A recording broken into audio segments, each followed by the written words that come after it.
Bismillahirrahmanirrahim. Assalamualaikum warahmatullahi wabarakatuh. Alhamdulillahirabbil alamin. Wassalatu wassalamu ala asrofil anbiya'i wal mursalin wa ala alihi washabihi ajma'in, amma ba'd. Izinkan saya untuk memperkenalkan diri. Nama saya Dian Ambar Febriana. Saya mahasiswa program studi hukum pidana Islam kelas 3C Fakultas Syariah IAIN Surakarta. Di sini saya akan menjelaskan materi tentang sejarah hukum Islam dalam pandangan pakar hukum Islam. Poin pertama, A. Konsepsi formal substantif hukum Islam.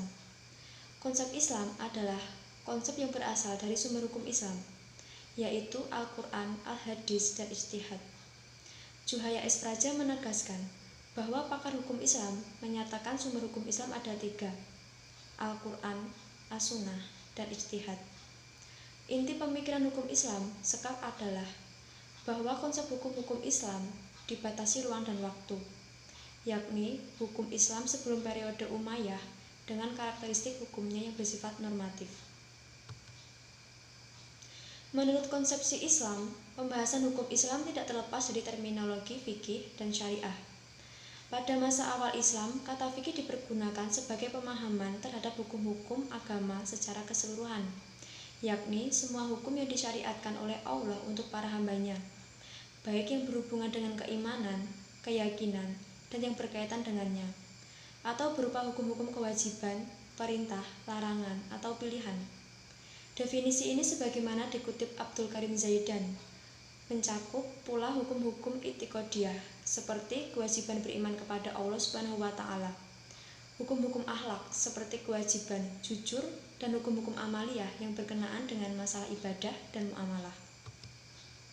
Setelah melalui masa-masa perkembangan formatifnya, pada abad kedua Hijriah, istilah fikih kemudian mengalami pergeseran dan pembatasan, sehingga terfokus pada masalah-masalah hukum. Menurut fuqaha, bila dibandingkan antara pengertian syariah dengan fikih, keduanya mengandung hubungan umum dan khusus. Persamaan keduanya membahas hukum-hukum yang datang dari membahas hukum-hukum ijtihadiyah dan yang berhubungan dengannya, sementara syariah, di samping membahas hukum-hukum ijtihadiyah, juga membahas hukum-hukum i'tiqadiyah dan akhlakiyah. Ada 2 dimensi dalam memahami hukum Islam. Pertama, ilahiyah, karena diyakini sebagai ajaran yang bersumber dari yang maha suci, maha sempurna, dan maha benar. Kedua, insaniyah, dalam hukum Islam merupakan upaya manusia secara sungguh-sungguh untuk memahami ajaran yang dinilai suci dengan melakukan pendekatan, yaitu pendekatan kebahasaan dan pendekatan maqasid. Berdasarkan uraian di atas, tampaknya pemikiran hukum Islam yang dikaji sekap jauh dari dimensi teologi.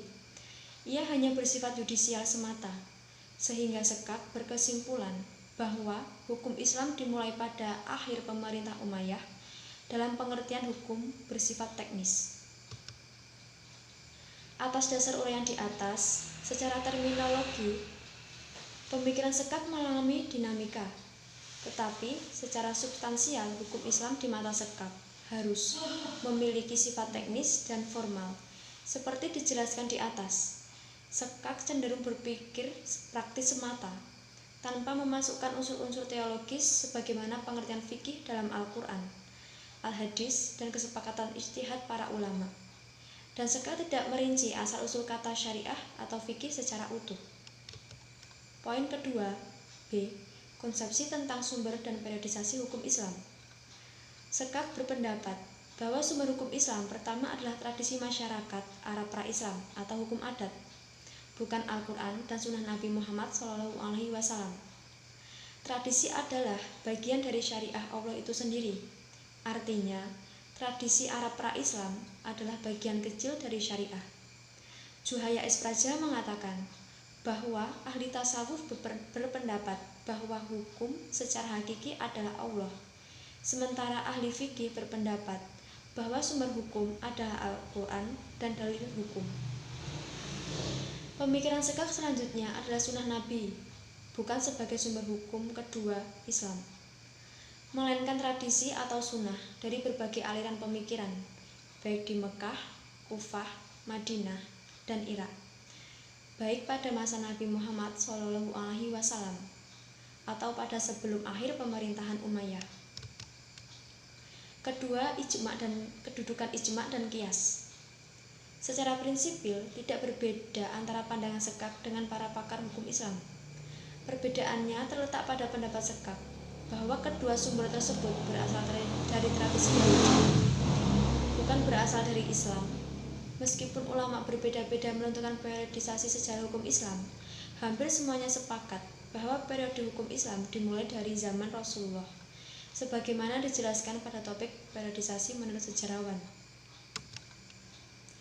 Menanggapi pemikiran Sekak bahwa periode hukum Islam mulai awal abad 2, bukan zaman Rasulullah, Power yang dikutip oleh Minhaji membuktikan bahwa formasi hukum Islam dimulai zaman hukum waris yang secara langsung didekritkan oleh Al-Quran. Mempertegas pandangan tersebut di atas, Harun Nasution menjelaskan bahwa periode Nabi, segala persoalan dikembalikan pada Nabi untuk diselesaikan. Nabilah yang menjadi satu-satunya sumber hukum. Secara langsung pembuat hukum adalah Nabi, tetapi secara tidak langsung Tuhanlah pembuat hukum. Karena hukum yang dikeluarkan Nabi bersumber pada wahyu dari Tuhan, sumber hukum yang ditinggalkan Nabi untuk zaman-zaman sesudahnya ialah Al-Quran dan Sunnah Nabi. Hukum yang terkandung dalam Al-Quran dapat dibedakan menjadi dua, yaitu ibadah dan muamalah. Yang termasuk ibadah adalah sholat, zakat, haji, dan nazar. Adapun muamalah adalah hukum yang bertujuan untuk membangun keselarasan hubungan manusia dengan manusia. Bentuk hukum lainnya adalah pembagian harta pusaka seperti yang telah dilakukan oleh Arab pra-Islam. Dalam tradisi yang diwariskan oleh nenek moyang, mereka terdapat ketentuan utama bahwa anak-anak yang belum dewasa dan perempuan tidak berhak mendapat harta pusaka. Berdasarkan uraian tersebut, tampaknya bentuk-bentuk hukum Islam yang terkandung dalam Al-Quran jauh dari bayangan Sekak. Hal ini terbukti, Sekak hanya membuat formasi hukum Islam didasarkan pada pemerintah Umayyah, baik dari praktik-praktik ibadah yang populer dilaksanakan oleh masyarakat maupun praktik administrasi pemerintah, seperti hukum perang, hukum fiskal, dan hukum pidana. Poin yang ketiga, C. Konsepsi metode penggalian hukum Islam. Juhaya Ispraja menjelaskan bahwa hukum Islam berdimensi uluhiyah, dalam arti ia adalah bagian dari agama. Ada 4 pendekatan yang harus dilakukan dalam penelitian: pendekatan teologis, filsafat, sejarah, dan ilmu-ilmu sosial. Pendekatan teologi penting dilakukan dalam meneliti hukum Islam, didasarkan bahwa teologi bukan hanya mencoba menjelaskan bagaimana pria dan wanita berbicara tentang Tuhan. Teologi meneliti aturan-aturan yang mengatur, membedakan bentuk-bentuk ekspresi yang lebih baik dari ekspresi yang buruk, dan mencari definisi yang seimbang, suatu kegiatan yang dicurahkan pada dunia. Pendekatan teologi tampaknya terlalu diabaikan oleh Sekak. Hal ini diakui oleh para orientalis. Sekak hanya memfokuskan pada penelitian sejarah dan sistem syariah tanpa melibatkan legislasi Al-Quran. Syekh Hasan Bisri mengungkapkan perlunya pendekatan teologi dalam meneliti hukum Islam, sebab ia memiliki prinsip, yaitu hukum Islam dibangun atas dasar prinsip tauhidullah.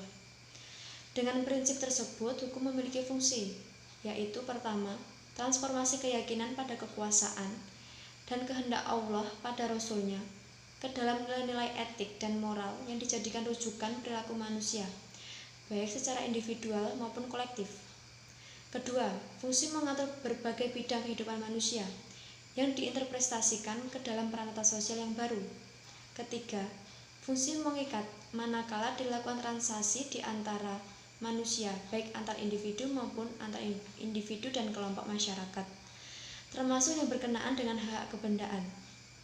Keempat, fungsi memaksa manakala dia tetapkan oleh kekuasaan kolektif yang memiliki legalitas publik dan kelengkapan alat. Dalam hal ini, penyelenggara kekuasaan yudisial dan aparatur negara dalam bentuk keputusan pengadilan.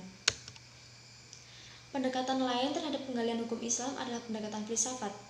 Secara spesifik, filsafat adalah hukum Islam.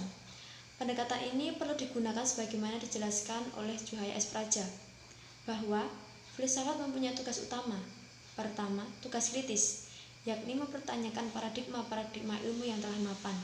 Kedua, tugas konstruktif, yakni menjawab masalah-masalah yang tidak terpisahkan oleh ilmu, bahkan menyatukan kembali ilmu-ilmu yang telah berjalan sendiri-sendiri, seolah-olah tidak ada keterkaitan satu ilmu lainnya.